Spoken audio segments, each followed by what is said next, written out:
Welcome back to another video. What I'm gonna try and do today is clearance these Style 5s. Style 5s have pretty much perfect offset and width to slam on an E36 and fit pretty well. This car is low. It's not like mega low, but as you can see, it's pretty low. These wheels are currently tucked and I believe the tires are 225s. If you're new to the channel or if you're unfamiliar with this car, I dragged this one out of the woods. This is actually what I currently use at my shop on a day-to-day basis to tow non-runners around the yard. So this car has a practical use. As you could probably tell in the intro clip, it runs horribly. I believe the catalytic converter is clogged. I've yet to actually figure that out, but I did do a new fuel filter, injectors, spark plugs, just a general tune-up, and it does run much better. Every time I redline the car, it blows some crazy shit out of the cat, so I think after enough runtime, it's gonna figure itself out, maybe.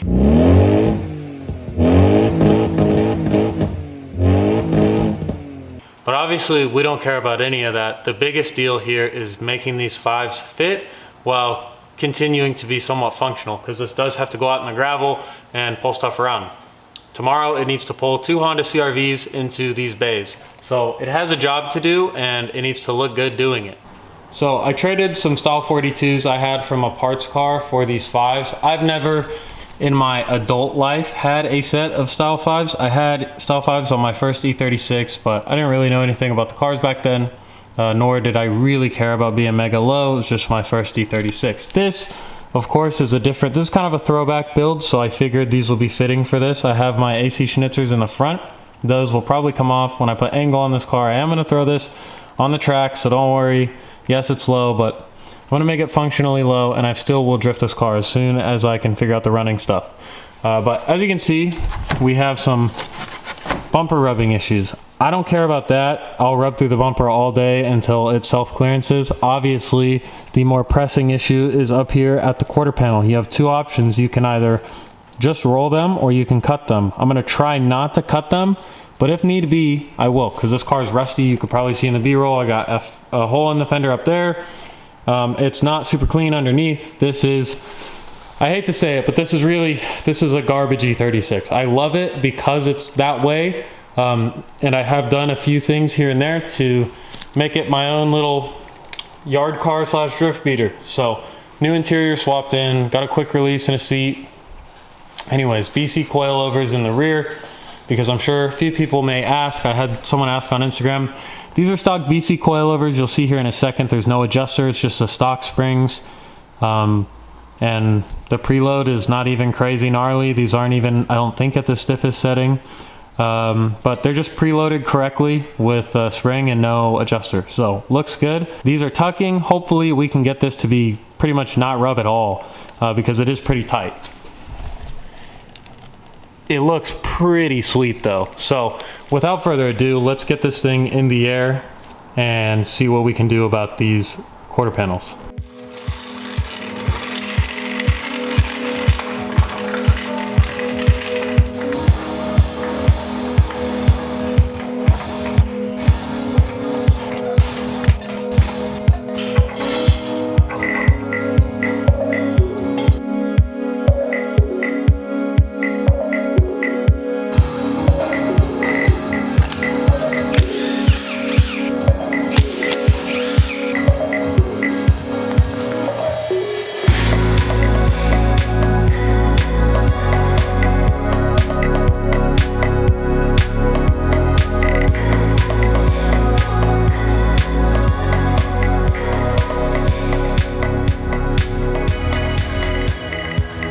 Alright, so I will be the first to tell you that my filming in situations like this is not the best, especially the low light. It's very difficult to get this angle, but what we have here is the quarter panel, of course, of the E36. What we're going to try and achieve is fit the Style 5s. Now on paper, they're not that aggressive of a spec, so they should fit in here just fine. We shouldn't have to cut these lips out. Now it's an option.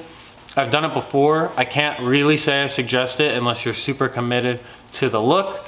I don't have any problem doing it on this car because, as I said before, this is kind of a throwaway car. I took it out of the woods and I've given it a second chance at life. So I'm not too worried about cutting this car up if I have to, but I'm going to try and avoid that first. I've rolled fenders quite a few times now, and the only piece of advice that I can give you is that you just need to be patient. The more patient you are, the better the result. So that's all that I can say. I can pretty much guarantee that you're not gonna hurt your car so long as you get it hot enough and you go slow.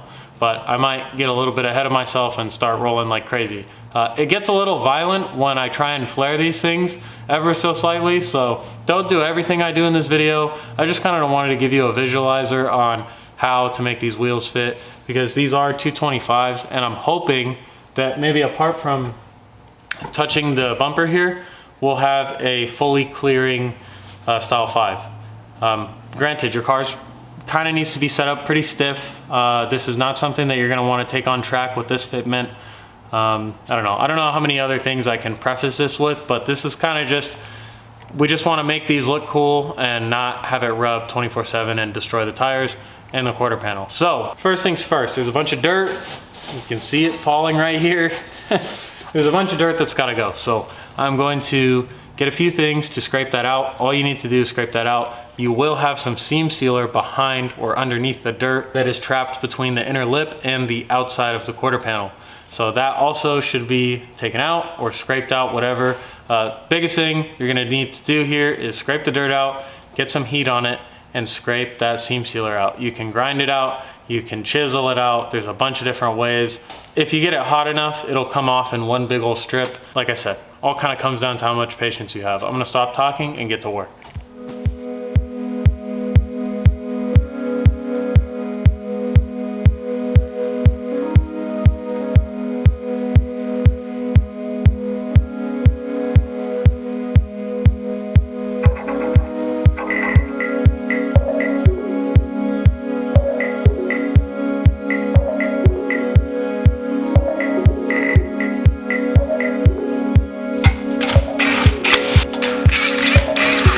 Alright, so the fender roller is mounted on the hub. One thing you may notice is if you're doing this at home or just watching this video, the roller for the fender roller is way up here. Basically, we're out of adjustment. The easiest way to fix this is all I'm going to do is take the jack and put it underneath the hub.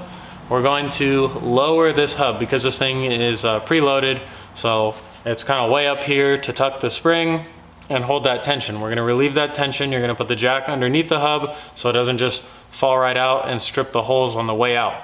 And then we're going to use the jack to adjust the height we need. It is not going to be as stable because it's going to be on a jack.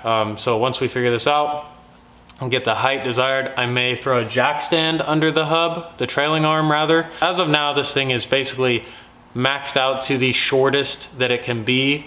The fender roller, that is. Last time I used this fender roller, and by the way, this is the brand name Eastwood fender roller, so there's a bunch of these on the internet. You can go buy whatever one you'd like. I've used this one for a handful of fender roller jobs. I feel like the last time I used it, it was kind of bugging out, so hopefully nothing is stripped. It looks fine, but I can't remember what was wrong with it last time, so hopefully it works out today because I'm not going to want to do this again. So that's what we're going to do. It's a bit of a chore, but if you have a low car, you're probably not going to be able to roll your fenders with everything installed like low. I don't know how else to explain it, but you'll see what I'm talking about.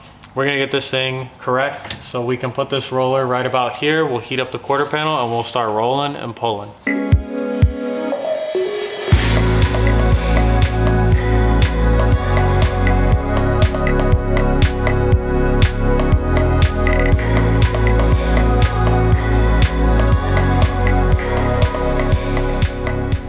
Alright, so hopefully you could see what I did there. All you have to do is drop this rear strut mount and let the trailing arm with the whole assembly come down. Obviously this is mounted on the hub, so it will come down with it. You run out of adjustment. Here you have plenty of room now to go about adjusting the fender roller in any which way you would like. I would say the easiest and best way to roll these fenders is you want to match this roller with the angle of this quarter panel lip, because normally they're slightly angled at not quite a 45 degree, but they do kind of flare out ever so slightly. So what you want to do is match that so you can tuck that all the way in and make it flush, pinch it together at like a 90 degree. Then you can go ahead and pull the fenders. I know that this is kind of a lot to just explain with my hands and fingers outside of the car, but I promise once you start messing with this yourself, you'll understand what I'm trying to say. I got about as much dirt as I wanted out of here. The majority of the rolling is going to happen kind of in this section. Another easy way to do this, if you don't want to stress out about all the way down here, is cut a little slit here and fold this independent from this part, because you're not going to need to roll this, but it's much more difficult because you have quite a bit of metal attaching all the way down to the rocker. But if you cut kind of a relief slit there, you can fold it all up out of the way. So I may do that depending on, we may have to set this thing down a couple times, which is going to kind of suck, but it is what it is. Right here, it is pretty much flush, but this is where a lot of the pulling is going to happen. So it's damn near pinched at a 90 degree right here. Not quite, but we're going to make sure we follow that the whole way through. I'm gonna get the heat gun. We're gonna get this pretty warm. You don't wanna get it too hot, but it should be kinda hot to the touch. And you're gonna just start massaging this quarter panel out, or at least flat and then out.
So this is this passenger side. I'm gonna call it right here for this side until I know what the other side looks like. I've got quite a bit of clearance right here now, which is mainly what the issue was. I did crack the paint, I'm not gonna lie. I cracked it, it has a bunch of micro cracks.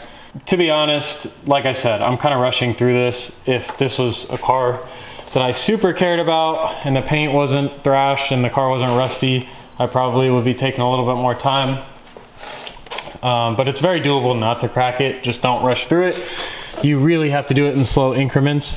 It probably doesn't even show up on camera all that well, but you can see all these micro cracks. So like I said, it's very avoidable, but you know, do it at your own pace. But the main thing we're going for here is clearance. I wanna make sure this tire clears. It's still not gonna clear back here, and it's probably still not gonna clear right at the back of this quarter panel. So if that's the case, really, there's only a few things you can do. Basically, at that point, I'd probably want to just go down in tire size or bring the car ever so slightly up. But I'm gonna run it like that. We'll see what happens. I'm gonna get the other side done off camera because it's the same process, and I'll probably go even faster on that side. The other thing, like I said, you could do is you could basically notch the lip right here, and that makes it a little bit more forgiving to fold in. But normally you're not going to have clearance issues right about here. It's kind of up here. These cars tend to have some pretty gnarly toe out, so you can adjust the toe with the stock trailing arm ever so slightly. There are brackets that apparently correct it. I've never used them, but yeah, as you can see, we got some cracking here. So not stoked on that, but you know, it is what it is. This car is obviously pretty thrashed. So let's, okay, wait, these are 215/45, big sidewall, that's what it is. So anyways, as you can see, I jacked it up and kind of tucked this wheel up in here at maximum preload. and it was making contact, but not as bad. So we'll see what happens. I'm gonna get the other side knocked out and we'll go from there. All right, well, beached it right here.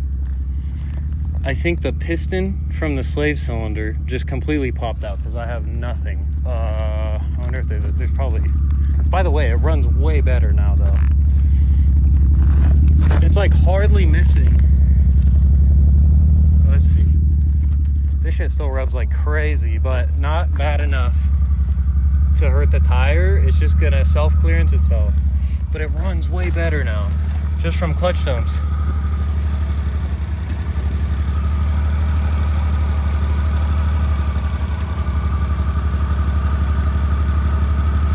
I don't fucking know. Anyways, I have no pressure to the pedal. Oh wait, no I don't, never mind.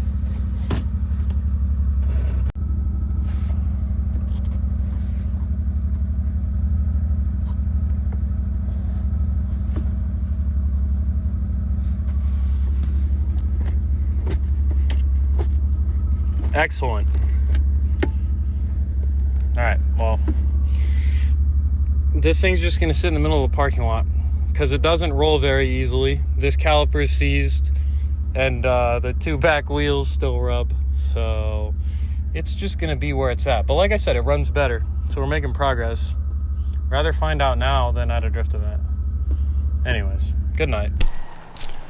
All right, I don't know if you could tell what happened in the last few clips, but the other night when I was messing with these style 5s and these quarter panels, I went to go do like a sitting burnout in the shop and I lost all pedal pressure and the car wouldn't hold the burnout. It's not me, it's not a skill problem, I promise. I'm just trying to blow all the shit that's in these cats out. So all that aside, I lost clutch pressure. And in the video, I think I said that I thought the slave was probably what went because I lost everything kind of all at once. Sure enough, I pulled the slave out. I'll go grab it in a second, but I had a spare lying around, and for whatever reason, I thought it didn't fit in these ZFs because we tried it on someone else's car, and maybe I just didn't mess with it enough. It is a used slave. I have no idea how long it is, or how old it is, or how long it's been sitting, but it's came from a transmission I bought years ago. So it's in the car now. I basically hand bled it. I have pedal pressure. I don't know if it goes into gears and stuff yet, but we're gonna find out. Like I said, I hand bled it underneath the car and I just put it in. I just made sure I have some sort of pedal pressure. So we're gonna see if we can get this thing running, and if I can get into gear and stuff, we'll put it back on the ground so I can drive it. All right, so this slave was free. So if this goes to shit, I have another one that's gonna be here today. So I wanted to put this old one in because if it is something else that I can't see, like a bent clutch fork or God forbid anything else, this is kind of the easiest way to find out without pulling it all apart. The other only thing that I could think of is a borescope, and I do not have one of those. So let's just hope that it was a bad slave cylinder. And you know, we'll be good after that.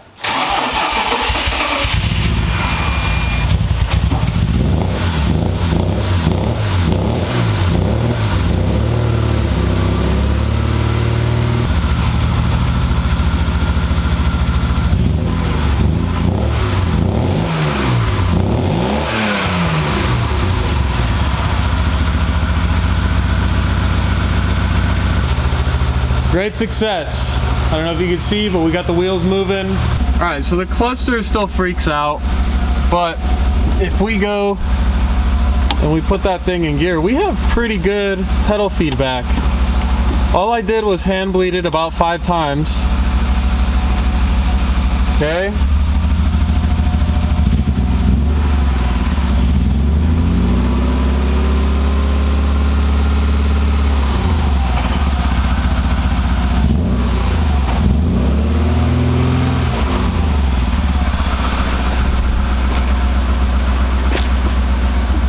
Okay, we should be good to put this thing back on the ground. This is quite exciting because the car actually runs better now. After the more I drive it, seriously, it's running so much better. It idles a lot healthier. It sounds a little better. Obviously, we still have a problem in the exhaust department, but overall, I'm not really that upset with this thing. And actually, oh, hold on. Never mind. I thought my central locking was gonna work. That was gonna be cherry on top. Wait, let's try it. Bro, yo, we have central locking too. This is a fucking daily now.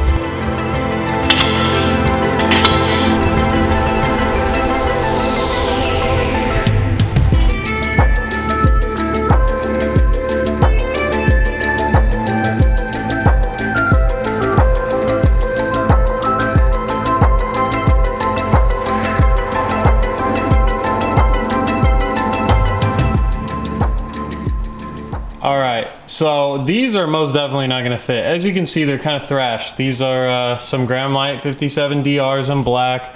They got some bends, some scratches. They're not perfect. They'd be perfect for a drift car, which is why I decided to throw them on the front here. They're most definitely not gonna clear this, but I am going to attempt to put the car all the way on the ground. As you can see, it's on 2x4s now. So we'll see if we can get away with turning it at all. I doubt it. But yeah, I just wanted to get these fitted up on here for the one time, because really these are for the E92. And the car still looks sick with the AC schnitzers in the front, so that's always still an option. The coolest thing would be that if these fit, I could put these in the front or the rear and put the AC schnitzers on the car. Then we have 5 and 6 spoke, which I think would look kind of cool. So I'm gonna get this thing all the way up off the ground, or fully on the ground rather, and we'll see if we can give this any turn.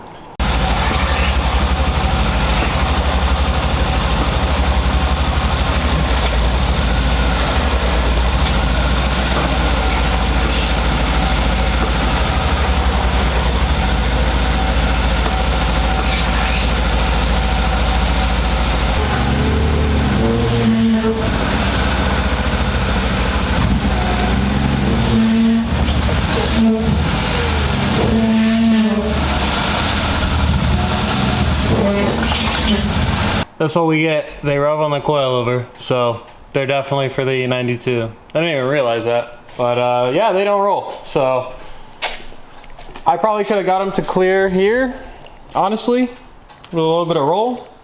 But yeah, we can't throw a spacer on here, so that's all right. They're 18s. They weren't really for this car anyways. I just thought they looked fun. Anyways.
until later in the day for the sun to kind of set to get some B-roll of the E36. As you saw in those clips towing the E36, or towing this Honda CR-V rather, I got it in the shop and some things progressed and I got the engine out. So I am doing a engine swap, or engine replacement I should say, on this CR-V, which is why the Ascott car needs to just kind of work, because I have enough projects on my hands.